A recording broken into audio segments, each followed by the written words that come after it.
पंजाब में peoples party नून league power sharing फार्मूले पर मुज़ाकरात जारी हैं। स्पीकर पंजाब असम्बली मलिक मोहम्मद अहमद खान और गवर्नर पंजाब सरदार सलीम हैदर ने प्रेस कॉन्फ्रेंस की।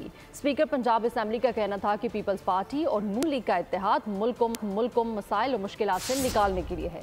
पीपल्स पार्टी पंजाब में आए और नून लीग सिंध, बलोचिस्तान और KP में काम करे। इस मौके पर गवर्नर पंजाब का कहना था कि सूबाई हुकूमत की कारकर्दगी से मुतमईन होना मेरा काम नहीं, ये फैसला आवाम का होगा। ब्यूरोक्रेसी से लेना देना नहीं, हमारी सियासत सिर्फ आवाम के गिर्द घूमती है।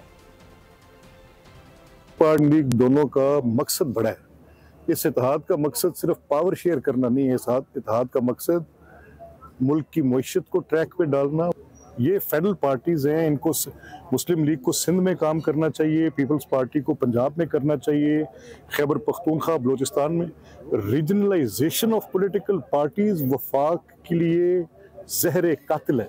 बात यह है कि मेरी कारकर्दगी से मुतमिन होने या ना होने से दोनों सूरतों में कोई फर्क नहीं पड़ता। मैं मुतमिन हूँ तब भी कोई फर्क नहीं पड़ता, मैं गैर मुतमिन हूँ तब भी कोई फर्क नहीं पड़ता। असल में डिलीवर करना है मुतमिन अवाम ने। मेरी नाराजगी बिल्कुल कोई नहीं है, लेकिन हम कोलेशन पार्टनर हैं। अगर इन पे मुस्बत तनकीद नहीं करूंगा तो चीजें ठीक कैसे होंगी। मुझे आप किसी ये जो आपकी ब्यूरोक्रेसी है, कोई पीपल्स पार्टी का ग्रुप बता दें, आप मुझे बता दें, पंजाब में कोई एक बता दें कि फलां जो ब्यूरोक्रेट है वो पीपल्स पार्टी का है।